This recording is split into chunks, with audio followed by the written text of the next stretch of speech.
Hi guys, and welcome to another episode of Quick Expert Reviews.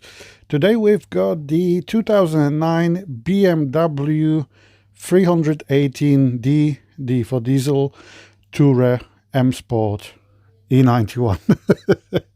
That is a one long name, but yeah, that's the E91 is the model, or the 3 Series.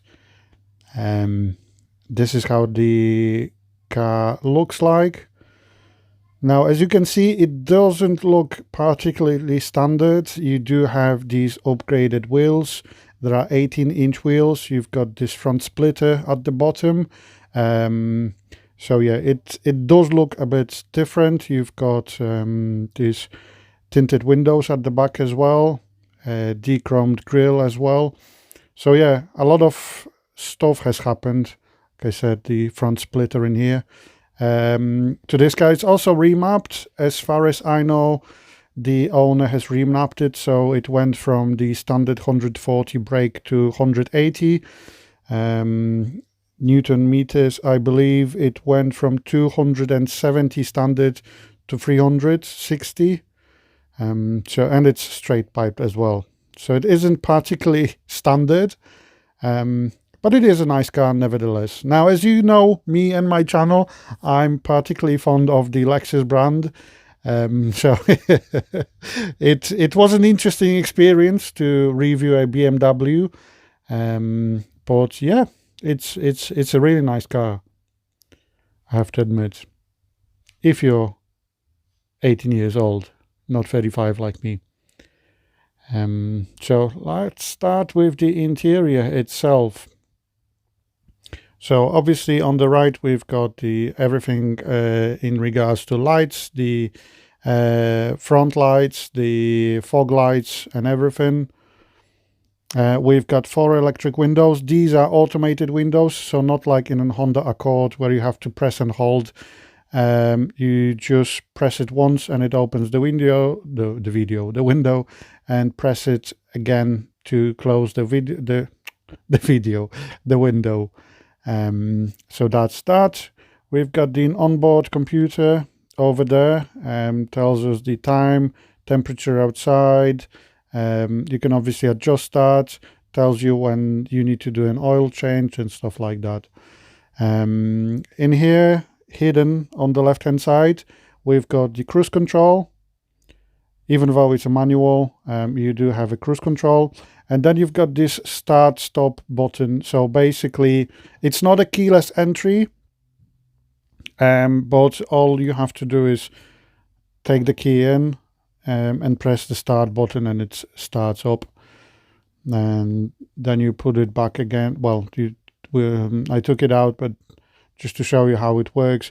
Now the benefit of that is that obviously you don't have to, you'll never break the key, literally. You just need to slide it in and press start and magic happens.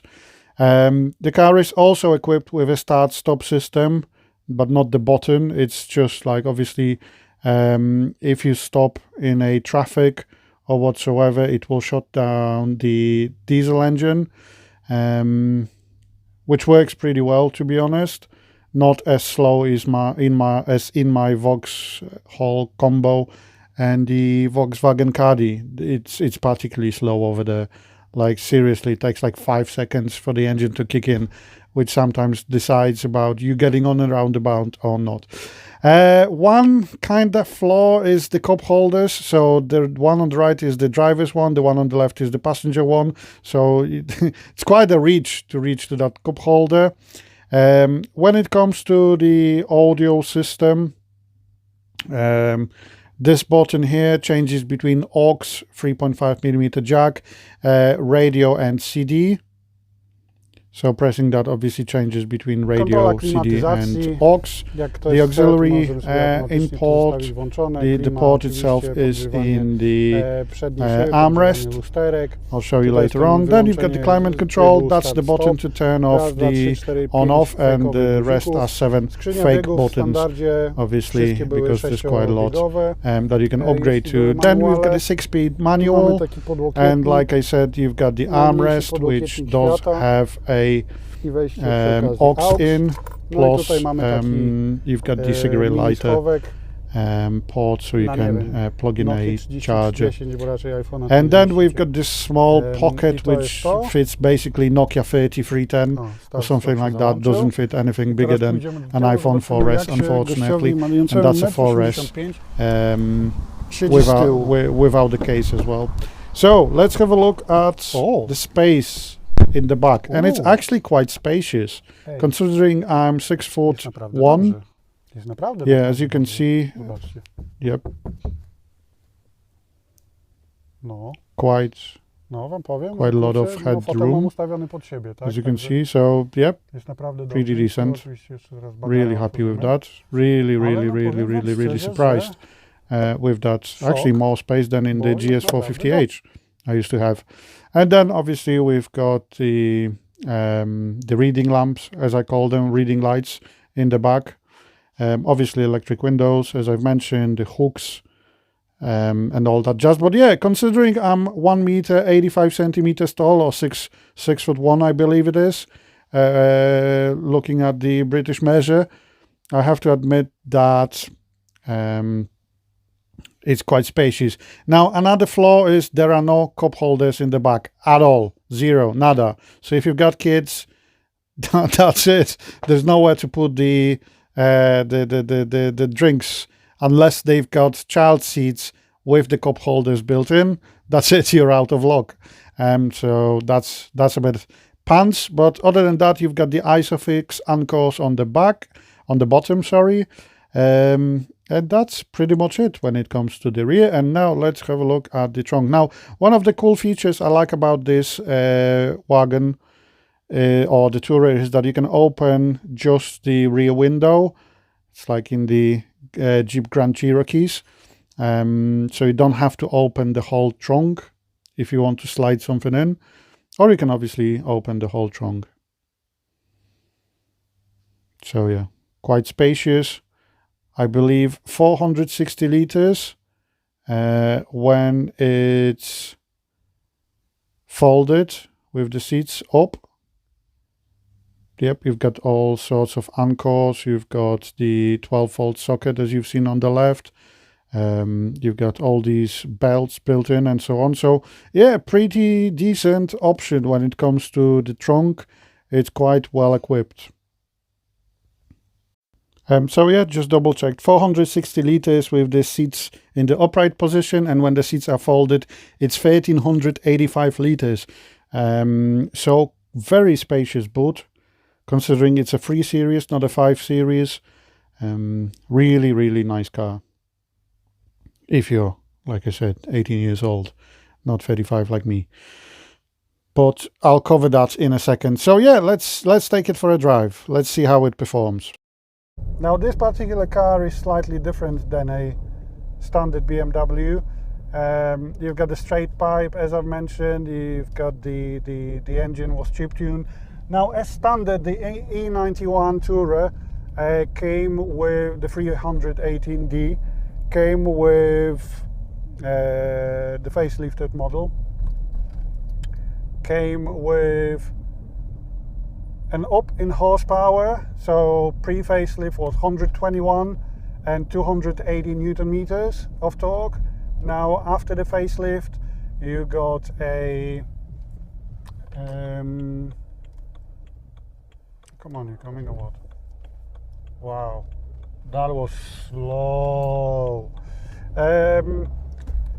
You had a 141 brake horsepower and 320 Newton meters of torque, so quite a significant gain. Now this one has been chip tuned, so it's 181 horsepower. Not really sure about the Newton meters. In terms of fuel efficiency, it does approximately 50 miles to the gallon, so 50 mpg. Pretty decent, I have to admit, especially when it comes to mixed driving, so it's both town driving and city driving and motorway cruising. I don't have the exact figures because it's not my car. As I've mentioned, the car has been borrowed, but this is what the owner states. In terms of the actual driving experience, Have a look at the travel still. Shut up. It is a BMW, which means it is an ultimate driving machine, and it's not just a marketing jargon. It does actually feel brilliant to drive. It's very poised, it's very, whatever you do with the steering wheel, this is what's going to happen. So I'm really impressed with that.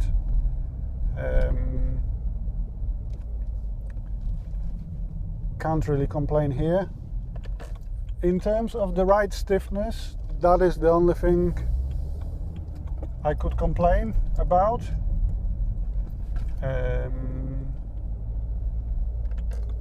But that's pretty much it. That's literally it. It is a bit small for me. It is a bit cramped inside. So I believe when you look at British measures, 6.1 foot tall, something like that. Apparently 1 meter 85 centimeters, and my left leg is touching the key fob. My right leg is kind of cramped between the lights on switch and the actual you know, the rest, the elbow rest in here on the doors.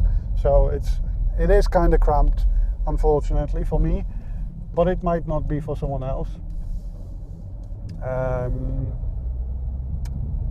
It's very well isolated.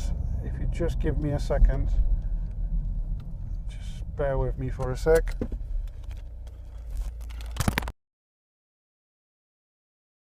The only issue I've got in here is that you've got 18-inch wheels. The car is slightly lowered as well, but overall it's definitely not for me. It's either me being spoiled by Lexus cars, or it just isn't something for me. But yeah, I'm not enjoying the harsh ride at all. But other than that, I have to admit that it's a pretty decent car. Now, out of the trio, the German trio, the Mercedes, Audi and BMW, I would say the BMW is the most fun to drive. I know it's not a new thing, it's nothing new, everyone says that, but yes, I can confirm that as a full-blown Lexus lover, fanboy, the BMW is the best driving machine. However, I'm more of a comfy creature, so I just prefer the Lexus in general. So the E91, this facelift model, but E91 in general was designed by Joji Nakashima. Obviously you can't have a successful German company without a touch from Japanese. You had Mazda and Toyota saving Porsche in the 90s. You've got Nakashima-san designing the most successful BMW ever, and by that I mean it won the car of the world prize in 2005, this particular model. So yeah, it's a big thing. But other than that, yes, I have to admit it's a really nice car. 50 miles to the gallon. It isn't very underpowered, you don't have to rev it high or anything like that. Looks very smart. I have to admit, I actually took it to the car wash before the review, and the guys were really impressed. Wow, she was like 20 and looking at that car, that is weird. So yeah, they were like giving thumbs up and stuff. And then I took it home, and my neighbor came out. He's a big BMW fan, so obviously he was really impressed.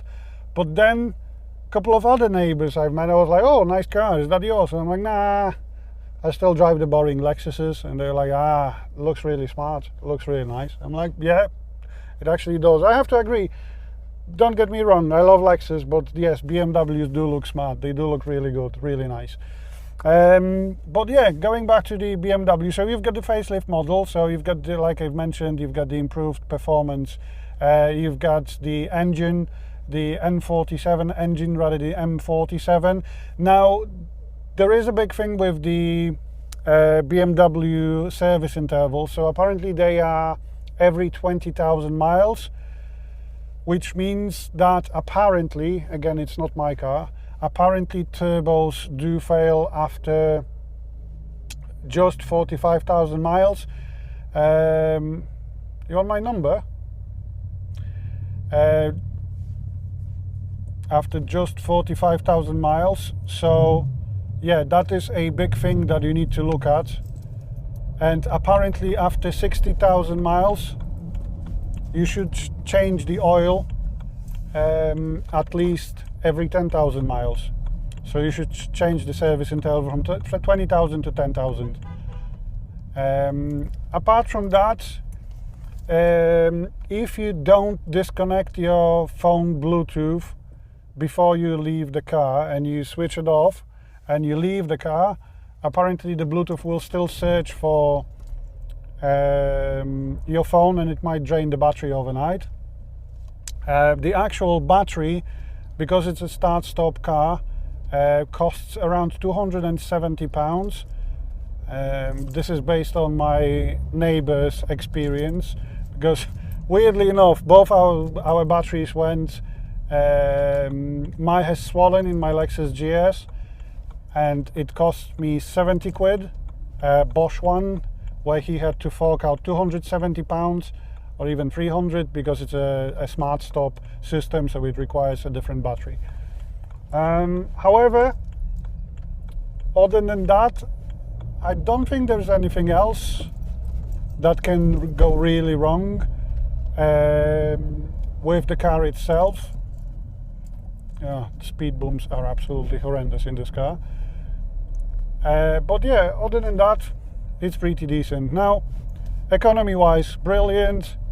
Quality-wise, nothing really moves, rattles or anything in here. So, very decent build quality.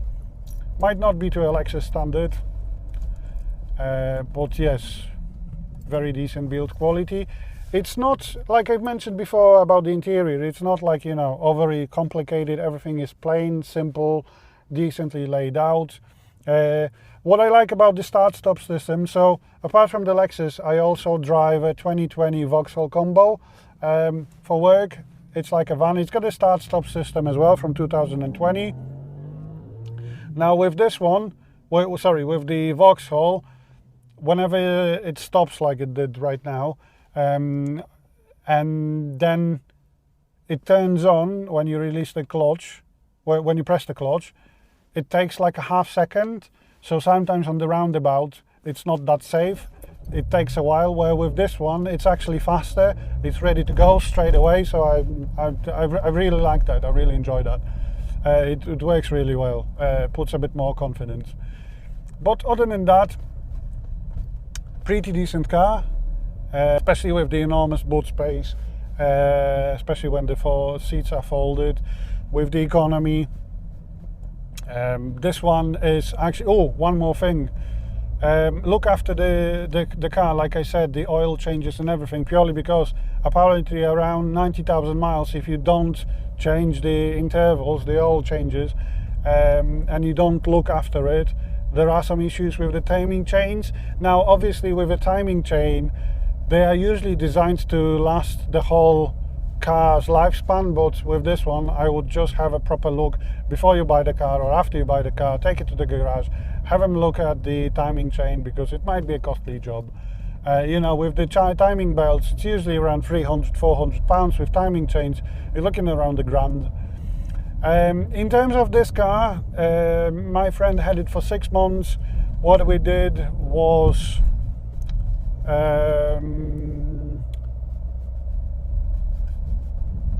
ABS sensor, which was I believe £300. Tires, that's a normal thing to do. Brake pads, normal thing to do, around £200. Brake pads and discs. That's pretty much it. Not much more, so pretty decent for a car that is now, what, 11 years old?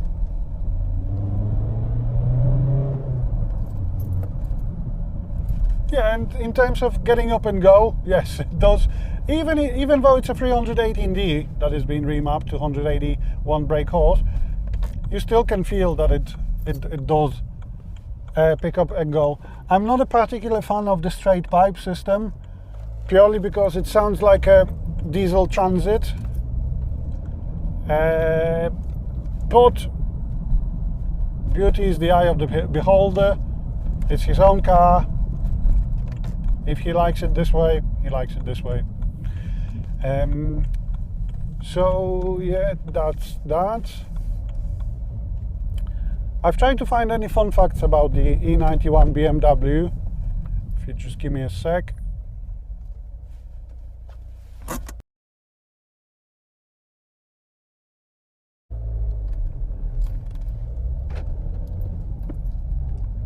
Overall, pretty impressive car for someone that loves comfort, luxury of a Lexus. Very decent car. I would recommend it. Maybe not for someone like me, because I'm 35 years old and I'm used to a Lexus, and I just prefer comfort and a bit more legroom. But other than that, yeah, thumbs up from me. Have a good day, guys.